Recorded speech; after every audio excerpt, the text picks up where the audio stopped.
তারকেশ্বরের সৃষ্টির ইতিহাস এক গভীর ধর্মীয় বিশ্বাস ও লোককথার উপর ভিত্তি করে গঠিত।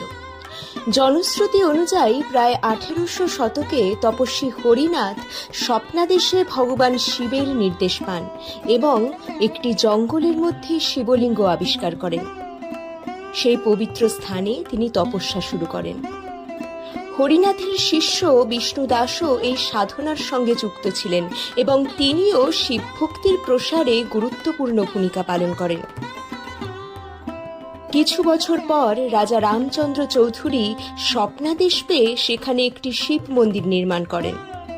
এই মন্দির কেন্দ্রিক ধর্মীয় আকর্ষণ ধীরে ধীরে তীর্থযাত্রা ও জনবসতির সৃষ্টি ঘটায়, যার ফলেই আজকের তারকেশ্বর শহরের গোড়াপত্তন শুরু হয়।